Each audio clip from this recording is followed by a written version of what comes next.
Boa noite, boa noite, boa noite. Vamos retomar da onde a gente parou, certo, Filipão? Certo, Renan? Vamos lá. Ao longo da aula eu ainda vou decidir, mas é muito provável que eu não resolva exercícios aqui com vocês. Eu priorizo a gente discutir parte conceitual. E aí, óbvio que se vocês falarem, ó, prefiro que resolva um exercício aqui em sala, eu vou resolver, tá? E acho que eu vou gravar resoluções de exercícios, tá? Que exercícios? Aqueles exercícios clássicos, né? Campo elétrico criado por uma esfera, fio, aqueles exercícios, e discutir o motivo também do porquê desses exercícios, e aí eu mando o vídeo, deixo lá no Moodle para vocês. Deixar o espaço aqui para aprofundar na parte teórica, tá certo? Então vamos fazer uma breve revisão, brevíssima revisão do que a gente viu. O que a gente viu até agora é basicamente o seguinte, olha, toda eletrostática, e essa fala não é exagerada, toda eletrostática se resume a duas leis simples. Lei de Coulomb, princípio de superposição. Obviamente, eu preciso apresentar isso não só falado, em uma equação. E agora eu vou escrever a equação completa e vamos fazer uma discussão dessa equação. Então, ó, força dependendo de quê?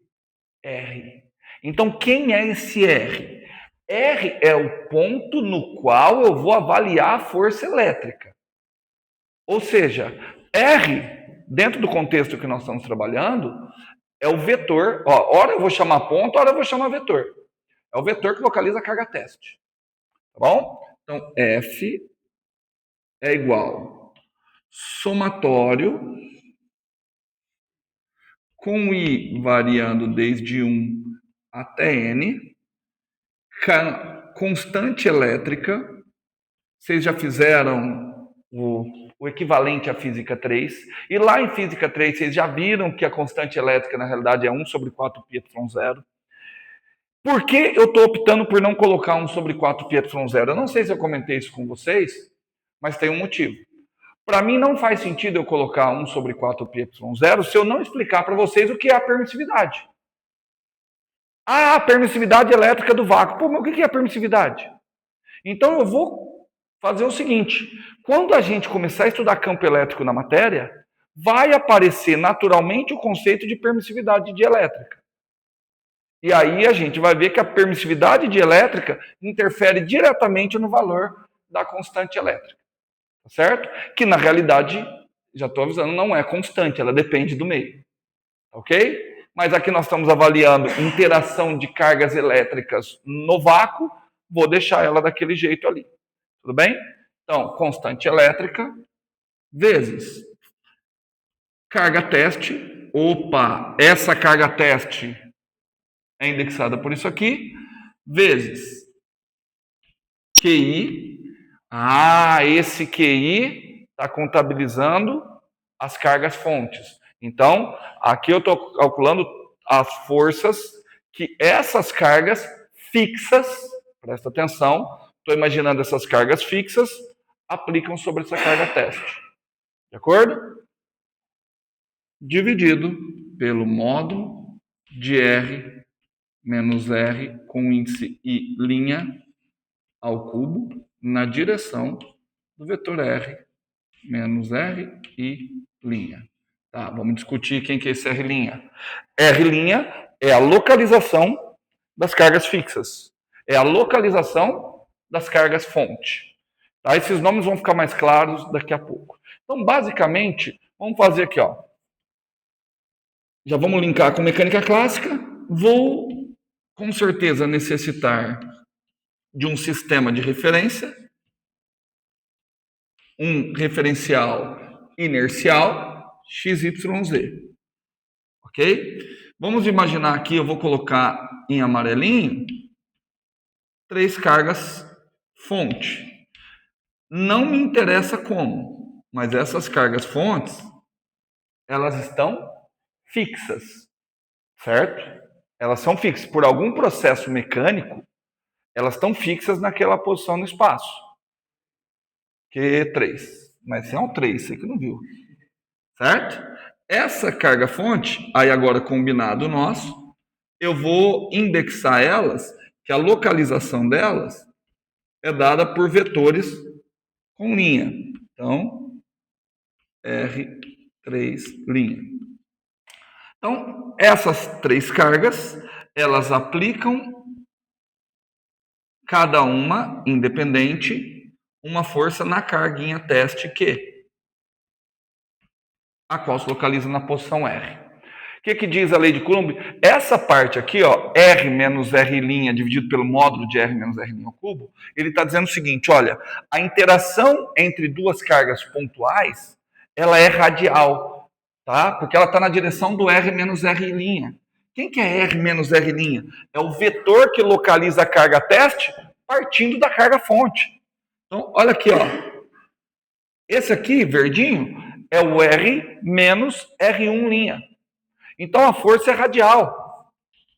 O fato de estar caindo com R ao cubo, aparentemente, né? Mas tem o R menos R' lá, indica que a interação entre duas cargas pontuais cai com o inverso quadrado da distância.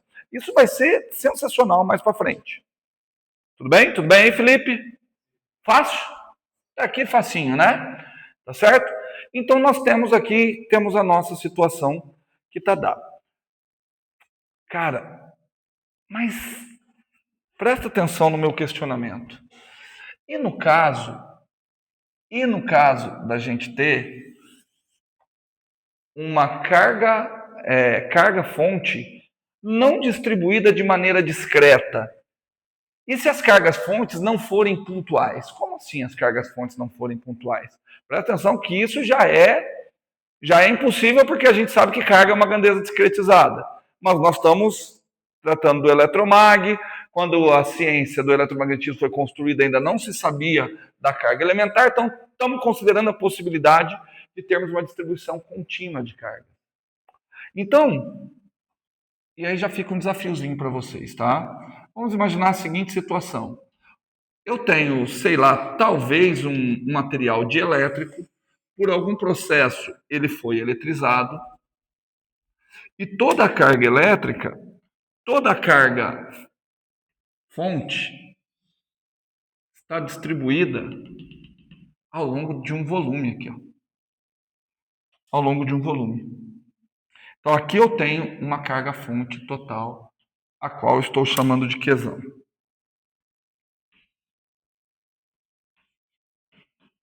XYZ. Temos aqui uma carga fonte. A carga teste, porque eu não quero complicar a nossa vida, eu vou considerar a carga teste ainda como pontual. Ou seja, quem está recebendo a força é uma carga pontual.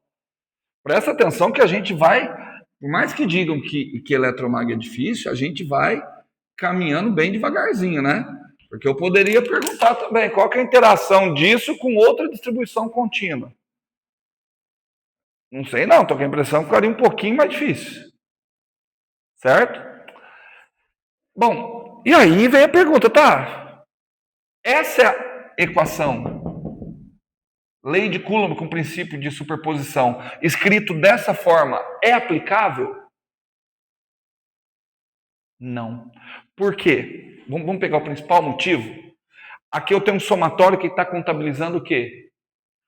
Carga fonte. Ele está contabilizando as cargas fontes. Cada R' te dá a localização precisa da carga fonte. Qual a localização da carga fonte? Ali ela não é pontual, é um corpo extenso. Nós sabemos, a lei de Coulomb, para nós, ela nos dá interação entre cargas pontuais. Certo? Por isso que faz sentido esse vetor R'. E aí, de novo, vou ser repetitivo para ser chato. R' é um vetor fixo. Poxa, eu sei que aqui nós estamos na faculdade de física, mas vamos pensar como engenheiros agora? O engenheiro, ele vai pensar da seguinte forma. Tá bom, mas eu não posso, pelo menos, tentar calcular uma aproximação? Porque o que acontece é o seguinte, cara, eu sei calcular a força quando eu tenho a quantidade que eu quiser de cargas pontuais. Então vamos fazer a seguinte coisa, cara. Vamos considerar, presta atenção que isso é uma aproximação, tá?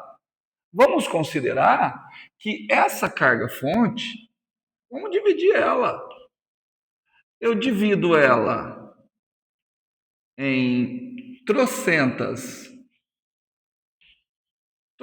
não, em N cargas, N pedaços de carga. Esses N pedaços de carga, eu posso dizer que eles são pontuais. Vamos pegar um aqui só como exemplo. Ó. Vamos pegar esse daqui. Ó. Eu vou chamar essa carga aqui, como é um pedaço, eu vou chamar, é melhor eu chamá-lo de delta. Vou chamar de delta Q, com índice delta Q1, delta Q2, delta... Como eu vou pegar um monte, eu já vou indicar que isso daqui é o delta Q com índice I.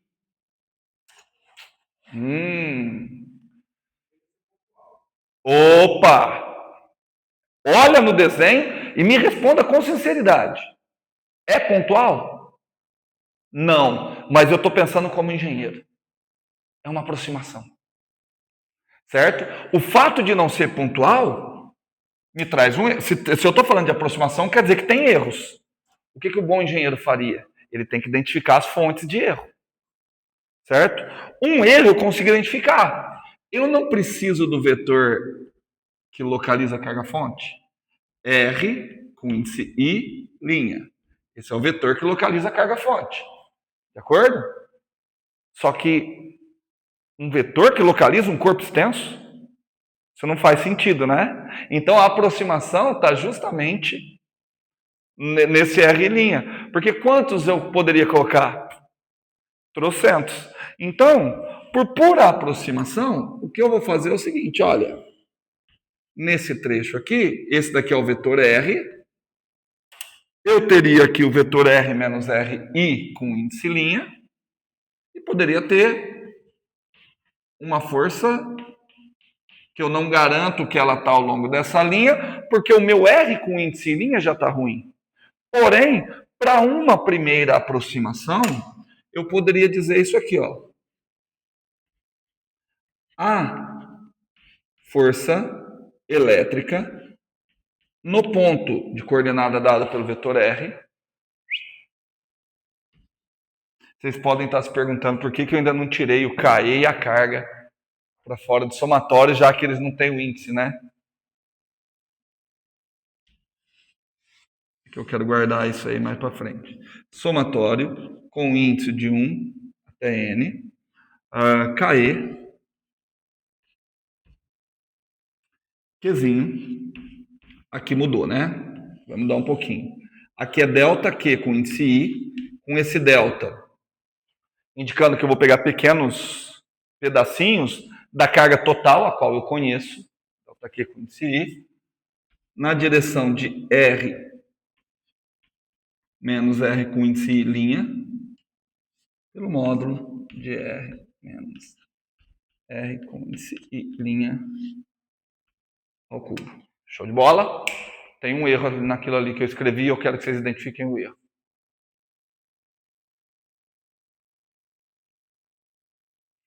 Não tem como aquilo ali ser uma igualdade. O erro está na igualdade. Porque quando eu coloco uma igualdade, eu estou falando que isso aqui é uma carga pontual, portanto, esse vetor está localizando aquele corpo extenso de maneira precisa. Então, isso daqui não é verdade, cara. Isso daqui é simplesmente uma aproximação. Vocês não estão anotando, né? Não estou obrigando a anotar, não. Porque vocês não estão anotando, eu não vou copiar de novo lá. Então, eu vou apagando e fazendo as coisas ali em cima mesmo. Depois vocês acompanham no vídeo, quem quiser de novo. Tá certo? Aí agora, eu pergunto. Vou perguntar mais para o Renan, que o Felipe já viu uns trechos dessas aulas, né? Próximo passo. Eu quero melhorar essa aproximação. Melhorar essa aproximação significa garantir que o meu vetor R' está localizando de maneira mais precisa. Que maneira que eu melhoro essa aproximação? Garantindo que o meu vetor R' localiza de maneira mais precisa. Vou dar uma sugestão.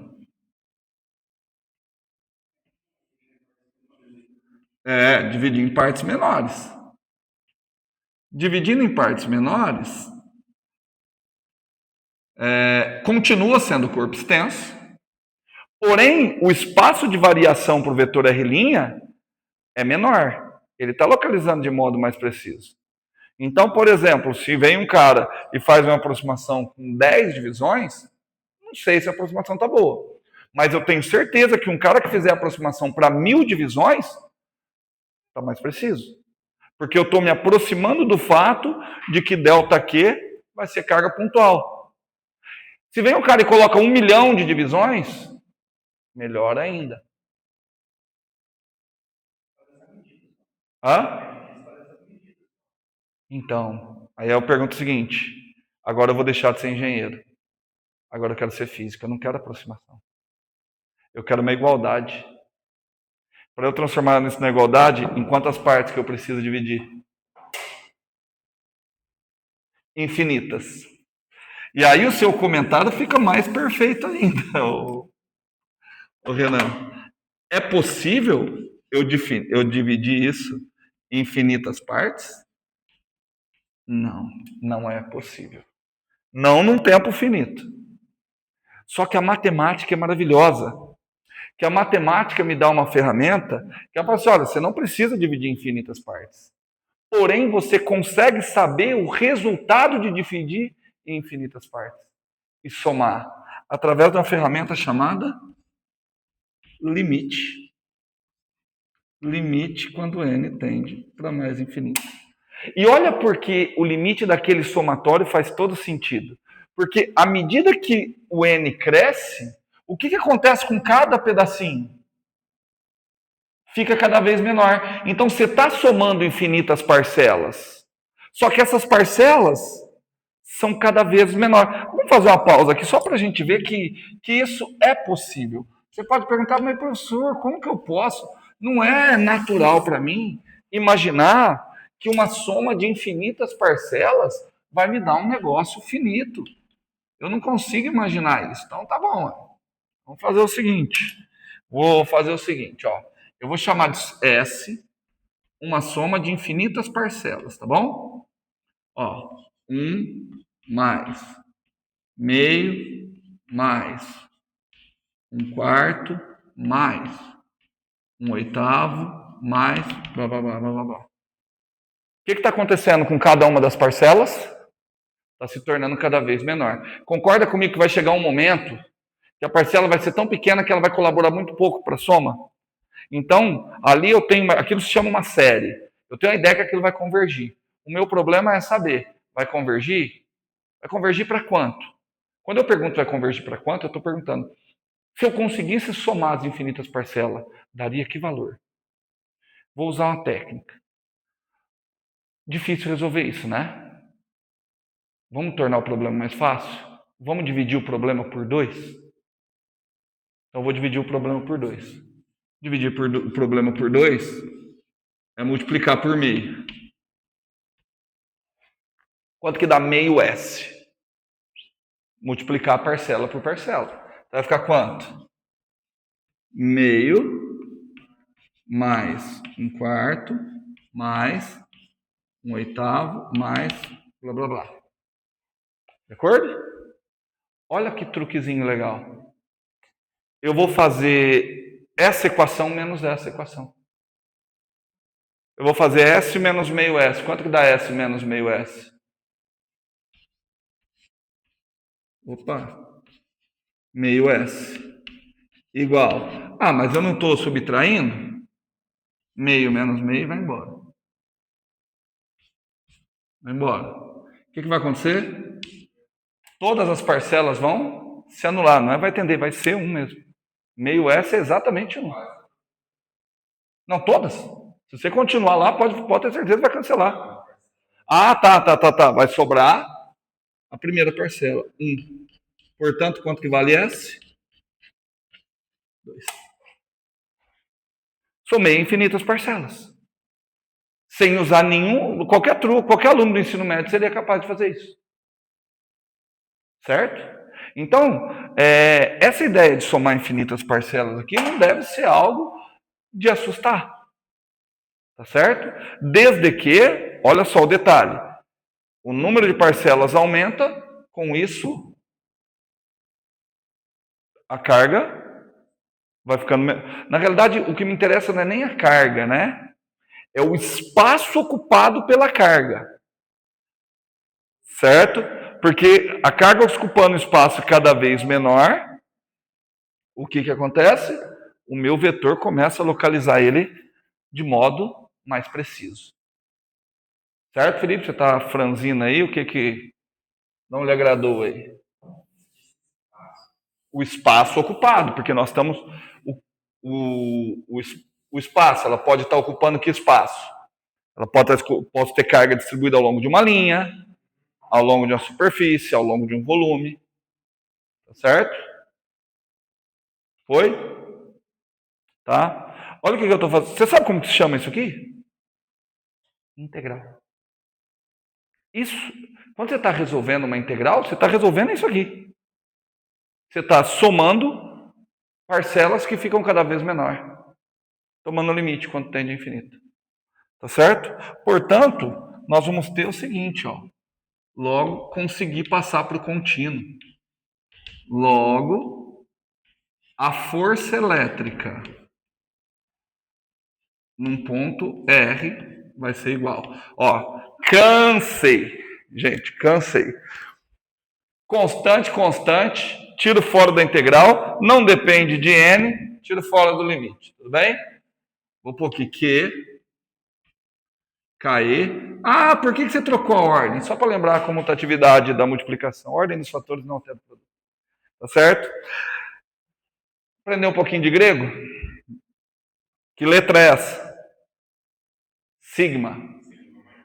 Sigma maiúsculo. Sigma é o S de soma. Certo?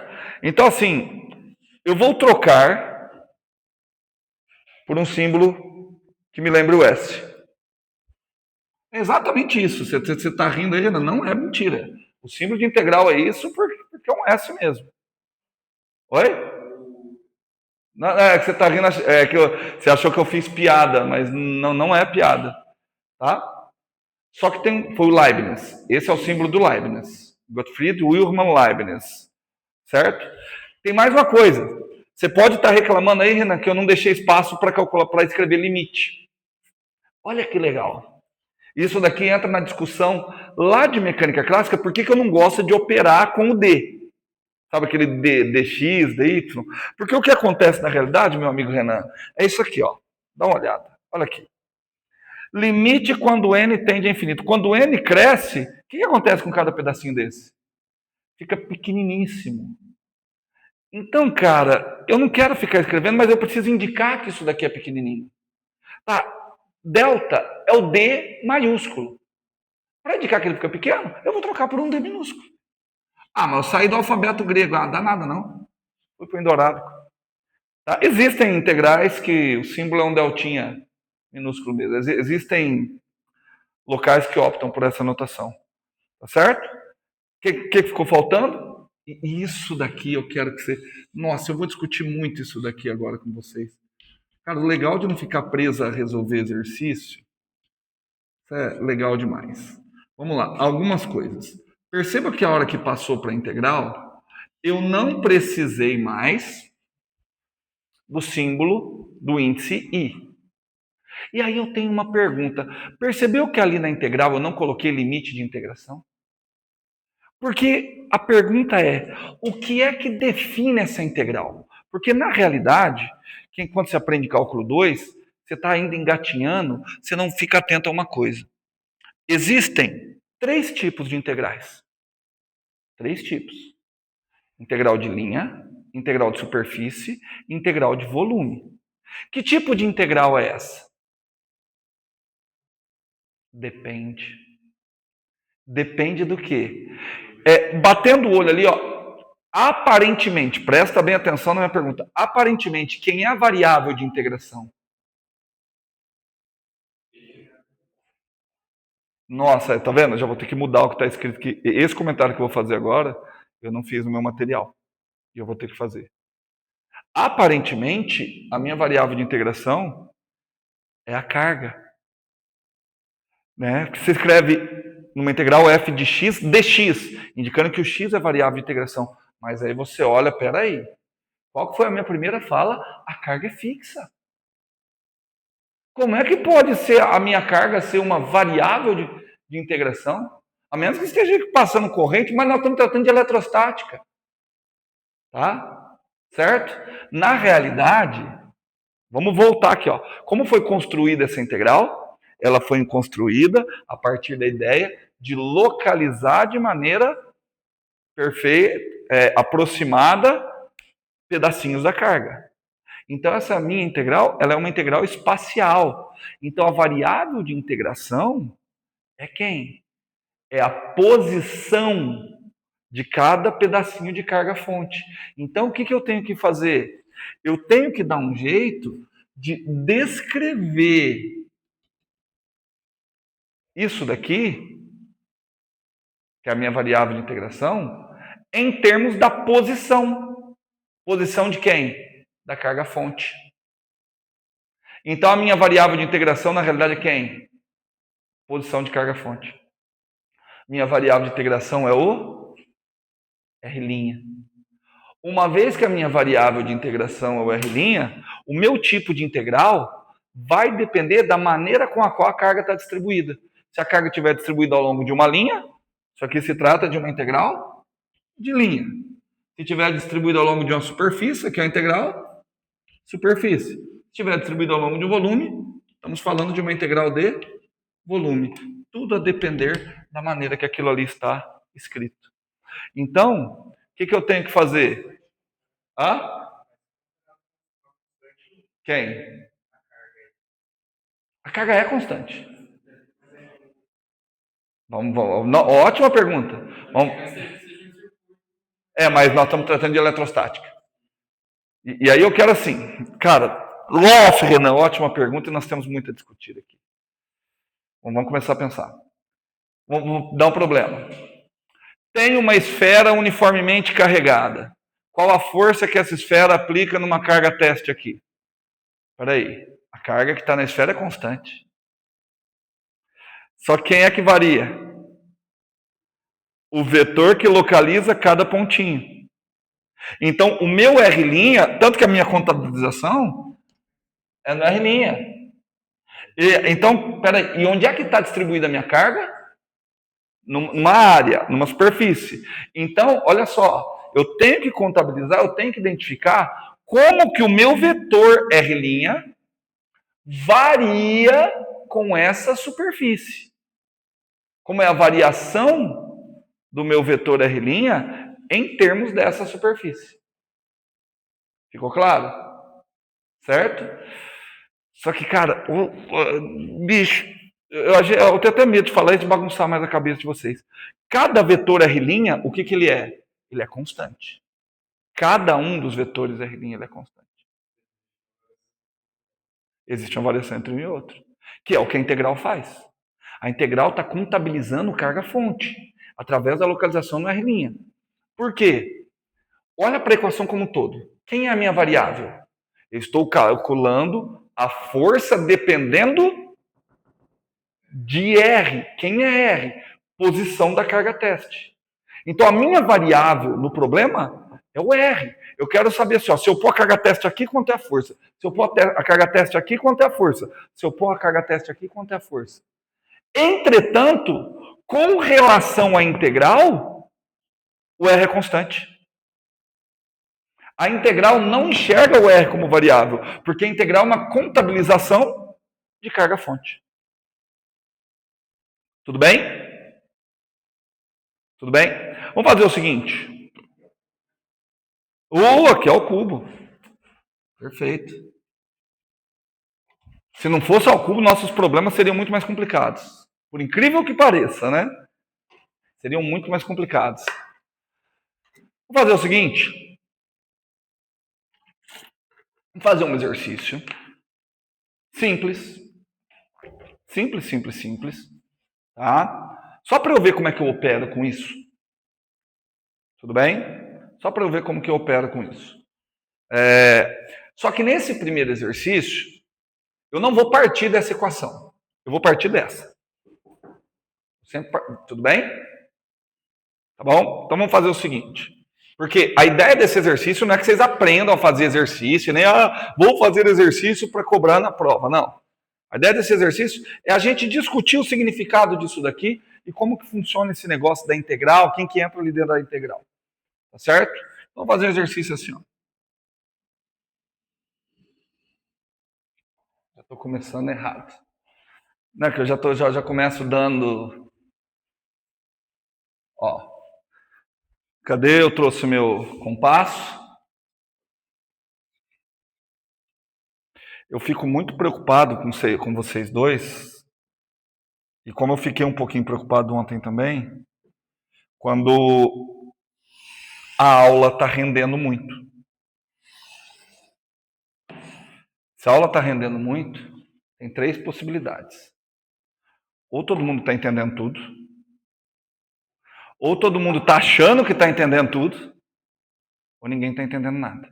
A primeira que eu descarto é que todo mundo está entendendo tudo. Então, assim, eu fico muito preocupado. Ou às vezes, assim, o professor está indo tão rápido e está falando com tanta obviedade que eu fico com vergonha de perguntar. Esse caso, no caso 6.2, principalmente o Felipe, eu sei que não é. O Felipe não deixa as coisas passar quando ele não entende. Algo que eu acho muito bom, tá? Dica de passagem. Olha só. Tenho uma certa quantidade de carga, que eu vou chamar de carga vermelhinha Qzão, distribuído ao longo de um fio semicircular. Tudo bem? Um fio semicircular. Coloco aqui no centro dessa semicircunferência uma carguinha teste pontual, Qzinho, de mesma natureza que a outra carga. Quero determinar a força que aquela cargona faz na carguinha. Tudo bem? Primeira coisa que eu preciso. Sistema de referência. Qual sistema de referência eu tenho que usar?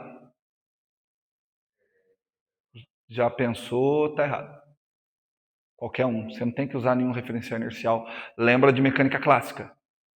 Existe, ou todos os sistemas são igualmente bons, ou todos são igualmente ruins. O resultado do cálculo de forças, ele deve independer do referencial adotado. Velocidade depende. Posição depende. Força deve independer. Entretanto, existem referenciais que, se eu adotar, meu trabalho pode ser mais simples. De acordo? Então, escolhe um sistema de referência. Pode ser um sistema de referência de só 2 dimensões. Certo? Onde é que eu coloco o meu sistema de referência? Estamos juntos? Que é de 2 dimensões só? Eixo X e eixo Y? Onde é que eu coloco o eixo X? Onde é que eu coloco o eixo Y? Aqui, né? Fazer o seguinte. Eixo X. Para mim, é muito natural colocar o eixo Y. Para mim é muito natural. Certo? Não acho que vai ficar tão mais difícil se você não colocá-lo ali. Tá bom? Pode colocá-lo aqui também e depois fazer as contas. Certo? Então, aqui eu vou utilizar esse. Vou utilizar esse porque eu gosto mais, porque eu acho que vai ser mais simples de fazer. E aí já vamos tentar identificar. No livro do Feynman, um dos livros, não sei se 1, 2 ou 3, mas um dos prefácios, ele fala assim, pessoas com a cabeça muito matemática, elas muitas vezes contribuem pouco para a física. Não sei se eu concordo muito, mas eu entendo o ponto de vista dele. Mas ele fala uma coisa que é bem interessante. Uma das diferenças entre o físico e o matemático é que o físico ele já tem uma noção da solução do problema antes de começar a resolvê-lo. Então, primeiro vamos resolver esse problema como físico. Eu coloquei ele, o sistema, e aliás todos que nós vamos trabalhar aqui em Eletromag, eles apresentam essa característica de simetria. Simetria que é assim, Coloquei até aqui num eixo de simetria. Tudo que você vê do lado de cá, tudo que você vê do lado de cá é a mesma coisa. Tá certo? Então nós vamos utilizar dessa simetria para já prever. Eu posso imaginar, por exemplo, que existe um pedacinho de carga aqui. Ó, existe um pedacinho de carga delta aqui. Ah, eu não falei, eu imagino que a carga está distribuída de maneira igual, tá? Está uniformemente distribuída, eu não falei. Aqui tem um pedacinho de carga delta Q. Vou colocar um índice I. Bom, esse pedacinho de carga, embora não seja, eu vou aproximá-lo para uma carga pontual, portanto, a força que ele aplica é radial, portanto, esse pedacinho de carga aplica uma força para cá. A simetria do problema me garante o seguinte: olha, é possível você, refletindo via eixo Y, achar um pedacinho de carga igualzinho do lado de cá, que exerceria uma força de mesma intensidade, olha só, para lá. Acontecendo o quê? Fazendo com que as componentes horizontais dessas forças se anulem. Portanto, o que você espera do resultado? Que a força total seja na direção menos Y, menos J. Então você já sabe que a força total tem que estar na direção menos J.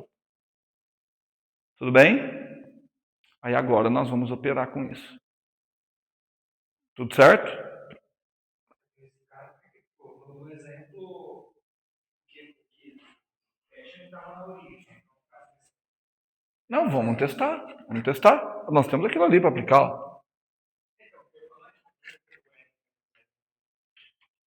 Vamos ver. Vamos ver. Ó, dica, Renan. Legenda. Cara, é meio esquisitinho, mas é uma receitinha de bolo. Quem que eu preciso? Já tenho K, já tenho a carga Q. Precisa do vetor R. Quem é o vetor R? R é o vetor que localiza a carga teste.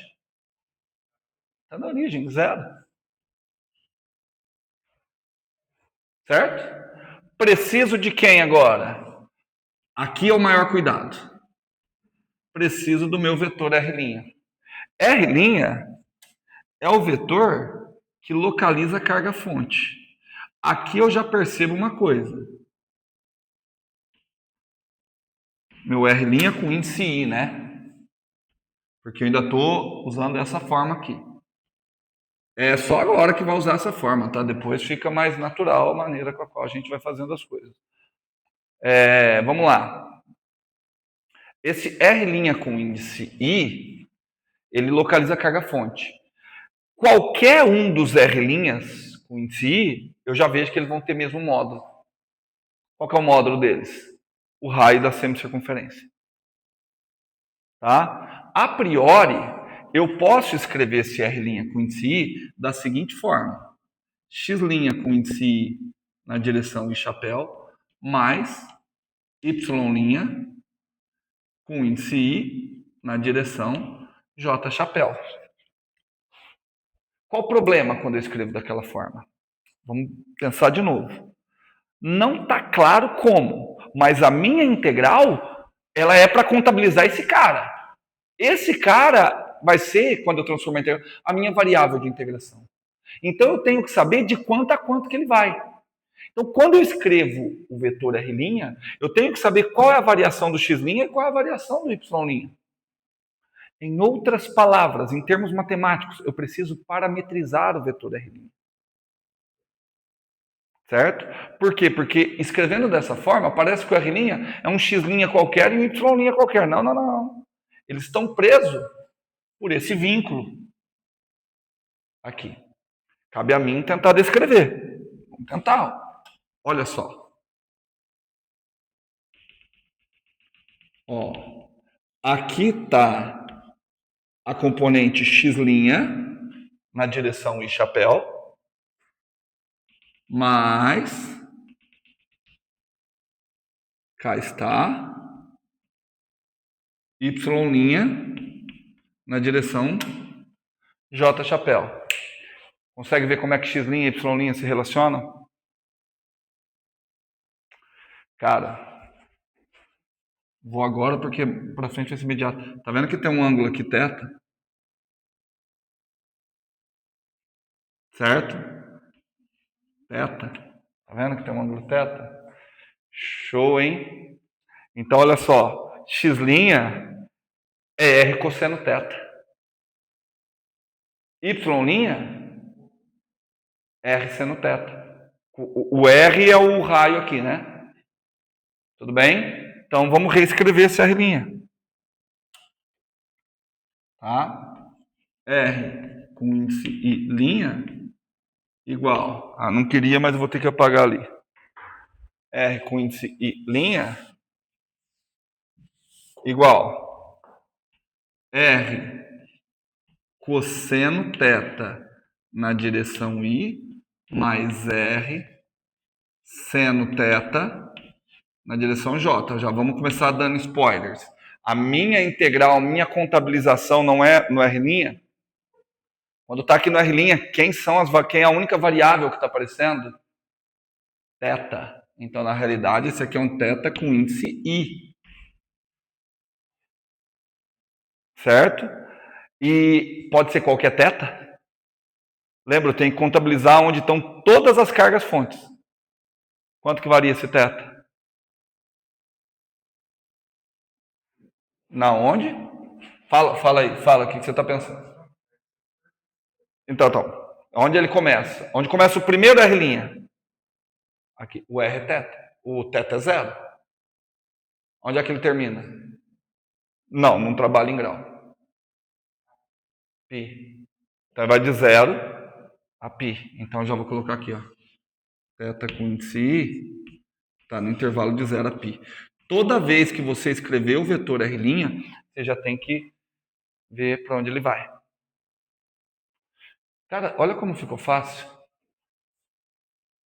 Já escrevi o vetor R, já escrevi o vetor R'. Posso passar aqui para o meu somatório. Com muita tranquilidade. Certo? Não vou apagá-lo. Vou colocar aqui em cima, ó. Vamos resolver nesse exercício aqui. Hein? Portanto, vamos lá. Para esse caso, presta atenção que nesse caso, eu não estou calculando mais um f de R. Porque eu falei que o R está fixo. Tá? Então, para esse caso, eu estou calculando o valor da força na origem. Certo?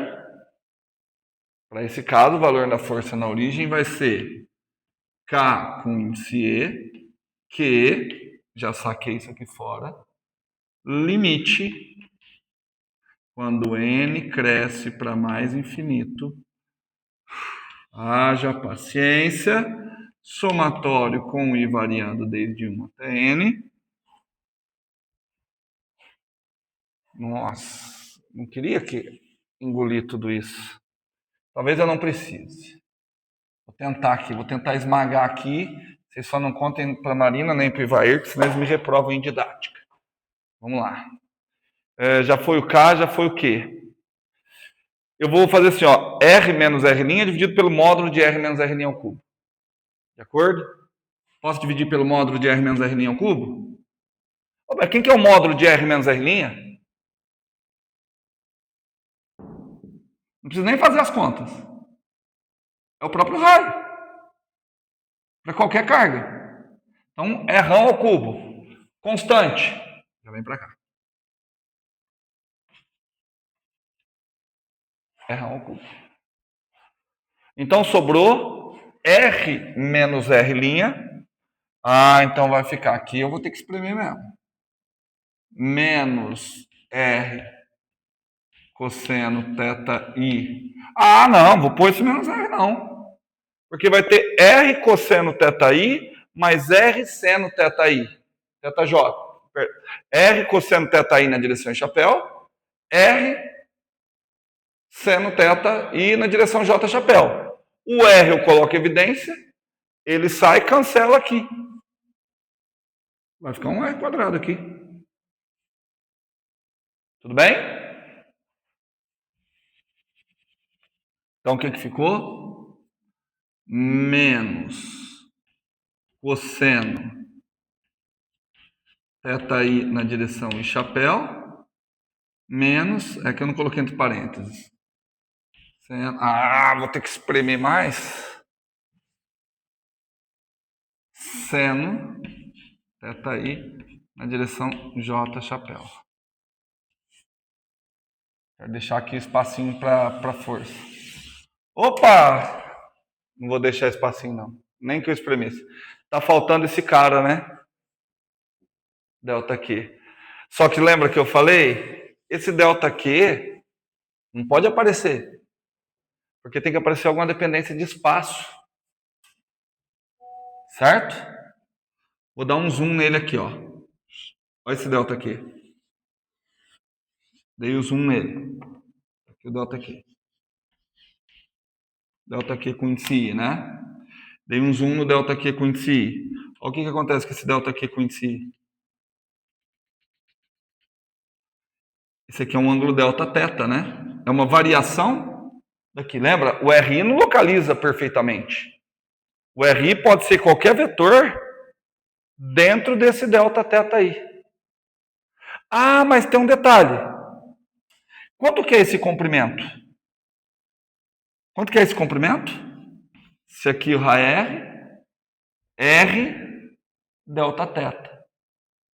Com índice I. Eu falei que ele está distribuído de maneira uniforme. Portanto, a densidade de carga é razão entre a carga e o comprimento dessa carga. Portanto, o delta Q com índice I, eu posso escrever como lambda vezes o delta L com índice I. Lambda vezes delta L com índice I. De acordo? Aquele lambda não precisa necessariamente, em todos os casos, ser constante. Nesse caso, nós temos um caso em que o lambda é constante. Só que dá para melhorar mais ainda.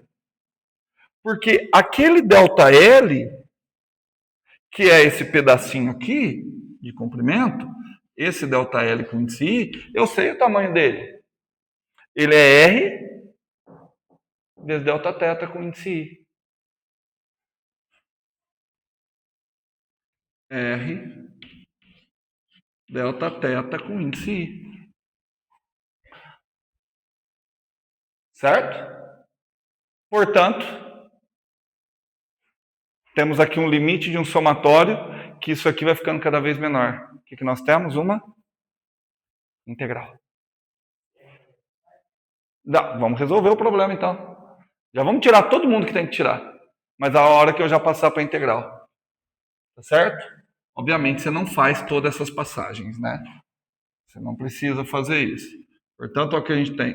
F no ponto zero é igual. O R sai, cancela. Então, KE, Qzinho, com muito cuidado. Teria o R, com R quadrado, R. Cuidado aí, Felipe, presta atenção. Quem mais sai da integral? Lambda.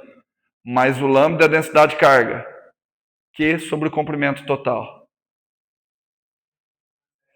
Vai sair Q. Qual que é o comprimento total que ele está distribuído? Pi vezes R. Certo? Q por pi vezes R. Voltou o R quadrado. Vezes. Agora. Opa! Aqui virou uma integral, né? E aí você olha. Virou a integral, quem é a variável de integração dessa integral? Θ. Opa! Por isso que eu já tinha preparado. Θ vai de quanto a quanto? Θ vai de 0 a π. De 0 a π. De quem? Menos cosseno θ na direção I, menos seno θ na direção J, Tudo isso deteta. Tudo bem? Na realidade, eu não tinha uma integral, né? Na realidade, o que eu tenho são duas integrais. Uma a ser resolvida na direção I e outra a ser resolvida na direção J. Ok? Vamos fazer de cabeça? Vamos fazer de cabeça. Você vai ver como é que fica fácil. Você vai ver como fica fácil. Vamos fazer na direção I. Olha aqui, Renan. Bom, posso utilizar a técnica de primitiva. Me dá uma primitiva de menos cosseno. Quem é que eu derivo que dá menos cosseno? Menos seno. Tira o menos, então. Coloca o menos fora. Dá uma primitiva do cosseno. O seno. Seno. Seno de π, 0. Seno de 0, 0. Quanto que deu a integral aqui? 0. E a gente já sabia, porque não tem que ter a componente I, né? A hora que você olha o que ele está dizendo. Quando você somar todas as componentes horizontais, elas vão se anular mutuamente. Certo? Tá. Agora vamos fazer a outra. Menos seno. Quem é que eu derivo que dá menos seno? O próprio cosseno. Então vai ser cosseno de π menos 1. Cosseno de π menos 1. Menos cosseno de 0, 1. Menos 1, menos 1. Menos 2. Portanto, deu. Então entra o menos 2 aqui, ó. Menos 2 KE Qzinho. Qzão por R ao quadrado π na direção J chapéu, como a gente já havia previsto, que deveria dar alguma coisa na direção J menos J chapéu. Certo? Então, vamos embalar tudo isso aí? Para encerrar essa primeira parte? Então, vamos finalizar. Parece que limparam esses apagadores.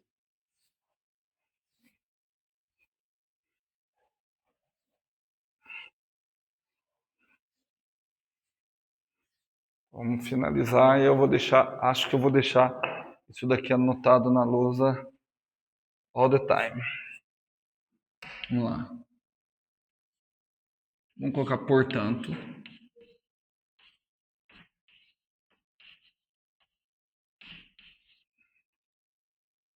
Portanto, o que nós temos é o seguinte, ó. A força elétrica, ela é igual, vamos lá, no ponto R, somatório com I variando desde 1 até N. Quero deixar tudo na mesma forma. Já vou sacar. Qzinho, KE,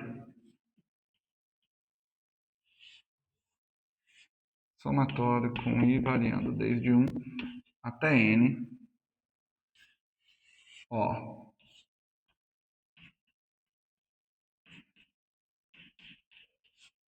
Módulo, nossa, meu Deus do céu, vou ficar aqui até amanhã. Ao cubo, delta Q com índice I. Para que situação que eu uso aquilo ali? Para que situação que eu uso aquilo ali? Cargas pontuais. Presta atenção, somatório.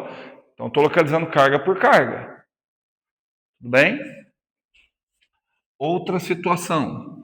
Aí passa a questão do limite, aquilo lá tudo que eu não vou escrever. O que eu vou escrever?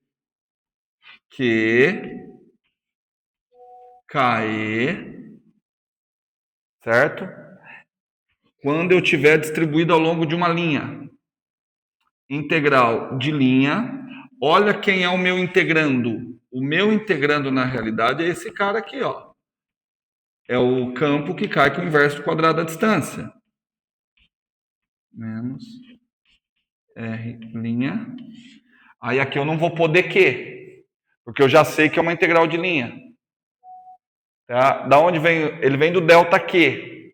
Se o delta Q está distribuído ao longo de uma linha, então existe uma densidade linear de cargas. Então a densidade é delta Q por delta L. Então passo o delta L multiplicando na situação limite, então eu terei um lambda dl.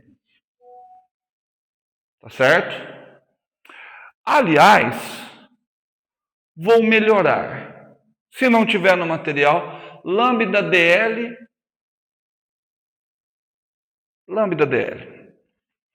Eu escrevi lambda dr', só que R' é um vetor. Eu escrevo dr' da impressão que é o módulo. Vou deixar dessa forma assim, tá bom? Por que eu deixei esse espaço? Porque esse lambda não necessariamente é constante. Tá? Esse lambda, ele pode depender, e se ele depender de alguém, ele depende do vetor R'. Porque ele está dando uma densidade de carga fonte. E as cargas fontes são localizadas com vetores R'. Então, isso daqui para uma distribuição linear. Preciso fazer as outras? Vamos lá, vai só mais uma. Só para ficar legal. F de R igual Q. Faltou o quê? Faltou isso aqui de novo. É isso, né? Agora, se eu tenho minhas cargas distribuídas ao longo de uma superfície, aqui que ficou R menos R com índice I linha, módulo R menos R com índice I. Que I? Que eu não preciso de índice. Ao cubo, sigma ds. Novamente, esse sigma, uma densidade superficial de cargas, depende de R'. Não coloquei ali, mas obviamente, quem é que ficou faltando? O mais geral possível, que é a densidade de volume. Certo? Tudo bem? Portanto, paramos por aqui essa primeira parte.